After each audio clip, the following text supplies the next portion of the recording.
wanted to kind of show you kind of this week's reality. So I track my activity on my computer, and so I usually have about, the white balance is way off. There we go. Exposure. About 5 to 7 hours of active time per work day on the computer. And what that means is this tracks mouse and keyboard movements. This tracks, how busy I've been. So as soon as I stop touching the mouse or keyboard for 30 seconds, it stops tracking. So this is not just reading or listening in a meeting. This is actually using my computer. I kind of wish it tracked actual fully active, but how do they know if you don't activate screensaver or something? This has been a week from hell. 10 hours per day of active time. Now, it's really important to mention that on these 2 days, my first meeting was at 6 a.m. My last meeting ended at 6 p.m. or 8 p.m. So I was sitting in this chair here, from 6 a.m. to 8 or 9 p.m. 2 days in a row. Just really, really, really exhausted. Let's go downstairs. I feel like going downstairs. This is all, by the way, MOA members, check out this awesome. The cover this month is so good of the owner's news. I love it. My picture's in there of the R18 in case you were wondering. Yeah, let's get downstairs. But it's Thanksgiving, and you're like, wait, what the hell? Like, no. It's Canadian Thanksgiving. It's the best holiday of the whole year because my friends from Quebec are going to come down to New Hampshire and they're going to ride with me, which I haven't done with them in 3 years. So we have a choice to make, obviously. We can, tomorrow, get up, hop in the Ram, and put the 701 in the back of it and go up to Gorham, New Hampshire. I call it Gorham to upset the locals, even though I've been here for 12 years. I could do that. I could also tomorrow go to my favorite brewery in the world, Hill Farmstead, on my GS and simply load up the 701 in the truck and get that ready for Saturday morning to go up to Gorham. The last option I have is to load the 701 up with all of my camping gear and ride that up, leave the truck at home, and get that beautiful, sweet, oh so sweet 50 miles per gallon, and still go to Hill tomorrow for some beer. So that's the plan. This is the intro video. You'll find out tomorrow what happens next. I can't show you, I'm going to put this on. I can't show you in the background all those beautiful trees, but there are so many beautiful trees over there on the lake that it's just gorgeous. Like, you're really missing out. Well, here we are. It is, look at this. It is fall in New Hampshire. I decided to end work early on Friday after, just a long week. And I followed the the Northeast BDR through New Hampshire, all the way out to Gorham, where my friends from Canada were camping. So this year there were, I want to say 10 people. I'm sure one of you will correct me. About 10 people that came down. October 1st, the border restrictions lifted for those that were non-vaccinated. I think everyone was vaccinated, but it doesn't really matter to me. People should make their own decisions. So big group. It was the first time they've come down since 2019 for Canadian Thanksgiving. And so the folks weren't arriving until Friday afternoon. So I said, well, I'm going to leave work at noon and start heading the long way out to Gorham on the 701. I did not make it to my favorite brewery. I just put everything for camping on the 701. It's been a week, actually. The 701 is still loaded up because I've been busy at work again. So I need to unpack it tomorrow, which is Friday. Awesome time riding out there. This is my favorite time of year to ride. I did like 500 miles in 4 days on the 701 and no regrets at all. It's such a great bike. The perfect adventure travel bike for sure. The GS is more comfortable for high mileage days, but if you're doing 150 miles, 200 miles a day, the 701 is all you need. Stop for lunch in Sandwich, New Hampshire. one day later, the sandwich fair was happening, so you do not want to be there during the fair. Made it out to Moose Brook State Park. The low on night 1 was like 34 degrees. I think night 2 was even colder, 32 degrees. But didn't get too cold. The sleeping bag held up just fine. And rode Northeast BDR all the way to Conway, Kangamangas Highway, and then Bear Notch Road all the way to, is it Jefferson Notch? I don't know. But anyway, this is just a great day. This year has gone by really fast.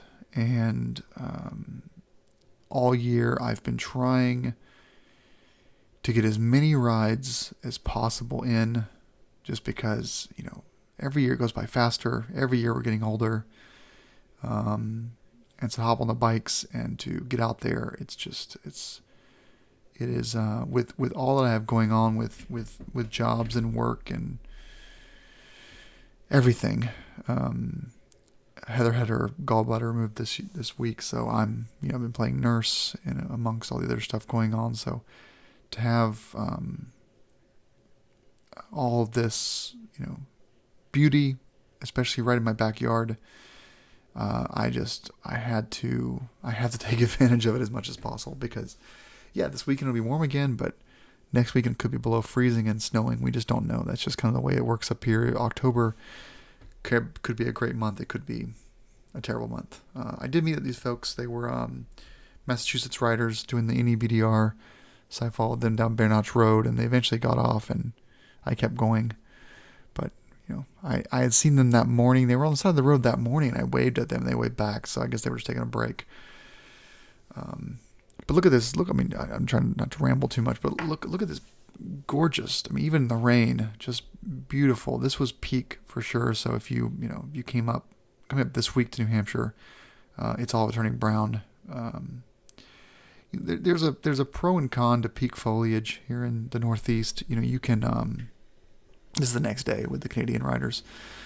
You can go during peak foliage, and you'll get a lot of beauty, but you're also going to have to pay the most for hotels and deal with all the crowds. There are thousands of people up here, thousands.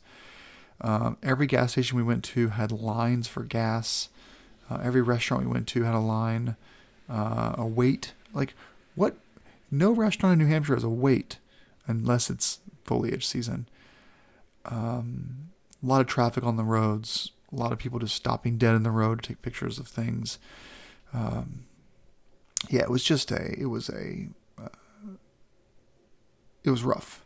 How many people were up here? But it's like, if I go up this weekend, no people, but all the leaves are brown. So this is it. We rode around the White Mountain National Forests. I bought the 701's fine. 701 was totally fine. No complaints. I had a great time on it. Enjoyed camping off of it. Look at these freaking people. I even stopped here, by the way, because you're not supposed to park in the White Mountain National Forest on the road. It's basically just wide enough for two lanes of traffic. And so as I came out of this covered bridge and went to get on the road and follow my crew, I saw a forest ranger writing tickets. $250 a ticket for parking on the pavement. So that's the price you pay for peak foliage. So it was, the 701 was not the bike for this trip. I could have been on the GS. We didn't do, I expected, so a couple years ago we did some really hard enduro and a lot of ATV trails. This year we did not do any of that. So I could have brought just the GS, but I didn't. But it was fine. 701, totally fine. If I'm not doing 300-mile days, the 701 is perfectly adequate for this kind of riding. And I needed to wear down the tires anyway before winter, so no complaints here. But look at this. This is along the Kangamangas Highway, and it is a shit show, to put it just as bluntly as possible. So, yeah, every night we cooked hot meals by the fire, enjoyed some wine and whiskey. Every morning, cowboy coffee. Um, we, because the cold weather versus the normal, schedule of the Canadians getting up pretty early and all of us riding, getting on the bikes fairly early in the morning. We all got up around 9 and, chatted, had breakfast and coffee. And we'd usually saddle up around 11 a.m. and ride till 4. This is their vacation. They all stayed through Monday. I left Sunday afternoon.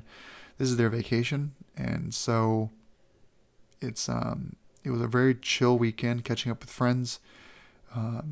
Some of these folks I had seen at the Green Mountain Rally in September, and some of them I haven't seen since before the pandemic.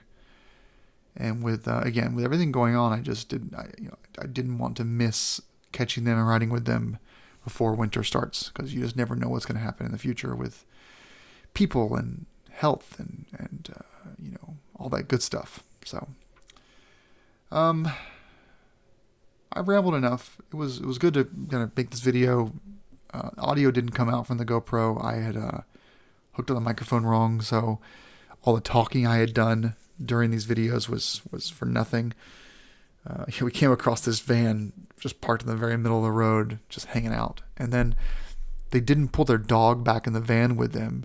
So I pull up. I'm like, can I pass? Is your dog cool? He's like, yeah, bro, it's fine.